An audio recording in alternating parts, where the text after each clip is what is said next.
नमस्कार दोस्तों।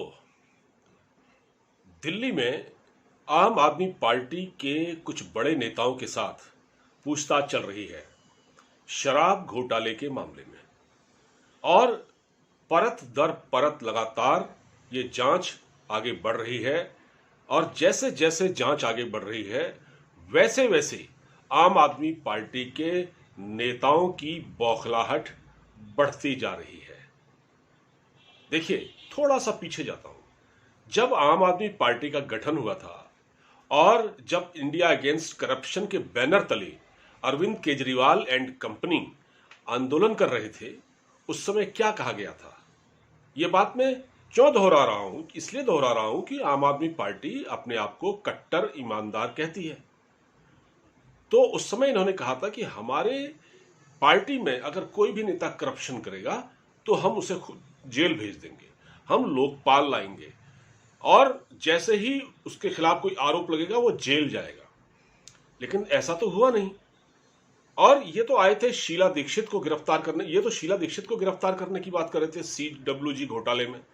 शीला दीक्षित ने करप्शन किया। खैर, अब शीला दीक्षित इस दुनिया में नहीं है, लेकिन अब हो क्या रहा है कि इनकी ही पार्टी के तमाम नेता एक के बाद एक लंबी लिस्ट है 8 9 नेताओं की जो अब तक जेल की हवा खा चुके हैं। अब क्या हो रहा है कि ये शराब घोटाला है, ये धीरे धीरे इसकी परतें खुल रही हैं और पैसे का लेन देन, मनी लॉन्ड्रिंग और पता नहीं क्या क्या इस पूरे खेल में था। पैसों की बंदरबांट, एक बहुत ही, मैं कह सकता हूं कि एक बेईमानी से कमाए गए पैसे की ईमानदार तरीके से जो उसका जो बंटवारा हो रहा था, बेईमानी से कमाए गए पैसे का ईमानदार तरीके से बंटवारा हो रहा था, उस खेल में सब फंस रहे हैं। अभी देखिए, अब संजय सिंह है, पार्टी के नेता हैं, सांसद हैं और राज्यसभा सांसद है। संजय सिंह बहुत बौखलाए हुए हैं क्योंकि अब तो केजरीवाल भी रडार पर है ना। क्योंकि मनीष सिसोदिया के साथ जब पूछताछ हुई थी तो उसमें ईडी ने जब पूछताछ की थी, उसमें बहुत सारी ऐसी बातें सामने आई हैं कि जिससे अरविंद केजरीवाल का भी फंसना तय है, उनकी भी गिरफ्तारी होगी। बकरे की अम्मा कब तक खैर मनाएगी, कहावत है ना। तो अब संजय सिंह बहुत बुरी तरह बौखलाए हुए हैं। संजय सिंह का एक स्टेटमेंट देख रहा था जिसमें वो कह रहे थे कि प्रधानमंत्री मोदी ये चाहते हैं कि सबको जेल भेजकर मार दें और फिर वो चैन की नींद सोए। असल प्रधानमंत्री का क्या है भाई? ये तो एजेंसियां जांच कर रही हैं। जांच एजेंसियां वो तनख्वाह लेती हैं, उनके वहां एम्प्लॉय वो पैसे लेते हैं, सैलरी मिलती है, तो अपना काम कर रही हैं। इसमें कहां से मोदी जी आ गए? नंबर 1। अब संजय सिंह जो है क्यों बौखलाए हुए, मैं बताता हूं। दर हकीकत संजय सिंह भी फंस गए हैं। संजय सिंह इसलिए फंस रहे हैं क्योंकि संजय सिंह का एक पुराना ट्रैक रिकॉर्ड है। इन पर आरोप लगता था कि ये टिकट बेचा करते थे सिनेमा घरों के बाहर, ब्लैक करते थे टिकट। और इसके अलावा कुछ लोग ये कहते हैं कि पंजाब चुनाव जब हुए थे उस दौरान, जब पहले इनको प्रभारी बनाया गया था, अभी तो आम आदमी पार्टी की सरकार बनी, उससे पहले जो चुनाव हुए थे जब इनको प्रभारी बनाया गया था, तो इन्होंने वहां पर टिकट देने के एवज में करोड़ों रुपए वसूल किए थे। ऐसे भी आरोप लगते हैं, टिकट बेचने के आरोप भी लगते हैं। तो संजय सिंह भी कट्टर ईमानदार हैं। तो ये इन पर आरोप ये है कि इनका नाम भी शराब घोटाले में आया है। जब पूछताछ चल रही थी तो उसमें ये साफ कहा गया कि जो जांच बात सामने निकल कर आई उसमें था कि संजय सिंह ने भी इसमें अपना रोल निभाया है। कैसे? अब मैं बताता हूं। दरअसल ये हुआ कि जो एक शराब के पैसे में, जो शराब घोटाले में जो पैसा आया था, उसके लिए कोऑर्डिनेशन कमेटी बनी थी। उस कोऑर्डिनेशन कमेटी का जो मेंबर था, जिसका नाम था दिनेश अरोड़ा, ठीक है, वो कोऑर्डिनेटर था। भ्रष्टाचार के पैसे की जो बंदरबांट हो रही थी उसमें एक था दिनेश अरोड़ा। तो दिनेश अरोड़ा पर जो कि सरकारी गवाह बन गया है इस समय, ठीक है, सरकारी गवाह है, तो उसने आरोप लगाया। उसने कहा है कि संजय सिंह मुझे फोन किया करता था और ये कहता था कि देखिए आप एक काम कीजिए, जो, क्योंकि वो खुद भी एक रेस्टोरेंट चलाता है ना, शायद वो बार चलाता है, दिनेश अरोड़ा बार मालिक है वो।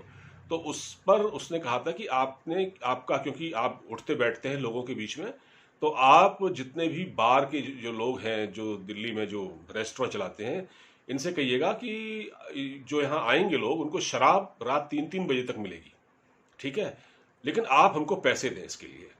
मतलब आप पैसा पैसा मांगे उनसे, वसूली करें उनसे, उन पर प्रेशर बनाएं कि हम देखिए हम आपके बार में शराब रात 3 बजे तक परोसने देंगे, इसकी हम इजाज़त देते हैं, ठीक है, लेकिन इसके एवज में आपको पैसा देना पड़ेगा। तो ये बात सामने आई है। इसके लिए संजय सिंह, अब संजय सिंह को ये बात पता लग गई है। संजय सिंह को ये बात पता लग गई तो संजय सिंह बुरी तरह से बौखला गए हैं, क्योंकि संजय सिंह का ट्रैक रिकॉर्ड भी पार्टी में अच्छा नहीं है। तो अब क्योंकि ये एजेंसी के रडार पर आ गए हैं, और जाहिर बात है कि अब क्योंकि देखिए जब पूछताछ चल रही है, अब जैसे के कविता से पूछताछ चल रही है, जो चंद्र के जो बीआरएस का जो नेता है, बीआरएस का जो चीफ है, तेलंगाना का मुख्यमंत्री के चंद्रशेखर राव, उसकी बेटी दिल्ली में जो है के कविता से पूछताछ चल रही है, क्योंकि उसने भी इस शराब कांड में बड़ा अपना रोल निभाया है। कैसे इन्फ्लुएंस किया जाए शराब की नीति को, कैसे इसमें तब्दीली लाई जाए जिससे कुछ पैसा हमको भी मिले और कुछ अरविंद केजरीवाल को भी मिले। तो मतलब इस बात पर तय हुई थी, 100 करोड़ की घूस दी गई थी ताकि इस शराब नीति को इन्फ्लुएंस किया जा सके। के कविता से इसी मामले में पूछताछ भी हुई, ठीक है, तो अभी उनकी भी गिरफ्तारी होगी, जाहिर है वो भी गिरफ्तार होंगी। तो यानी कि यहाँ से उत्तर से लेकर दक्षिण तक ये शराब कांड का जो खेल है वो पहुंच चुका है। अभी तो ये भगवंत मान तक भी पहुंचेगा, क्योंकि कांग्रेस के जो नेता हैं, पंजाब कांग्रेस के नेता, बड़े नेता, उन्होंने कहा है कि इस पूरे मामले में भगवंत मान के रोल की भी जांच हो, क्योंकि पंजाब में जो शराब के ठेके दिए गए हैं उसमें भी अनियमितता हुई है, इसकी भी जांच कराई जाए। तो अब ये संजय सिंह अब एजेंसी के रडार पर आ गए हैं और इनकी भी गिरफ्तारी होनी है, क्योंकि इन्होंने फोन करके दिनेश अरोड़ा को कहा कि आप जो रेस्टोरेंट मालिक हैं उनसे कहिए कि हम शराब पीने की लिमिट, समय सीमा यहाँ बढ़ाएंगे, 3 बजे तक रात बढ़ा देंगे, आप हमको पैसे दीजिए। तो पार्टी को तो पैसा चाहिए था, ये पैसा आया कहाँ से, जो जिससे इन्होंने अभी आपने देखा होगा कि गुजरात में इन्होंने चुनाव लड़ा, भारी पैसा उसमें बहाया। और देखिए इतने बड़े बड़े वकील जो दिल्ली में इनके लिए अपीयर हो रहे हैं, कपिल सिब्बल टाइप के जो वकील, अभिषेक मनु सिंघवी टाइप के जो लखटकिए वकील हैं, जिनकी लाखों में एक अपीयरेंस होती है, वो पैसा कहाँ से आ रहा है। अभी तो इस बात की भी जांच होनी चाहिए ना कि इनको पैसा कौन दे रहा है, क्योंकि धर्मार्थ सेवा तो कर नहीं रहे कपिल सिब्बल या अभिषेक मनु सिंघवी। तो ये बात भी संज्ञान में आनी चाहिए। संजय सिंह फंस गए हैं और इसीलिए उनकी बौखलाहट सामने आई है। फिलहाल इस बातचीत में इतना ही, अब इजाजत दीजिए, अपना ख्याल रखिए, नमस्कार। वीडियो को ज़्यादा से ज़्यादा मित्रों तक शेयर कीजिएगा ताकि लाखों व्हाट्सएप ग्रुप तक पहुंचे, लोगों को पता लगे आम आदमी पार्टी का असली चेहरा क्या है। जो पार्टी ईमानदारी का ढोंग रच के आई थी सत्ता में, उसके 7 से 8 नेता अभी जेल में बंद हैं। तो कितने ईमानदार हैं ये आप खुद ही सोचिए। नमस्कार, जय हिंद।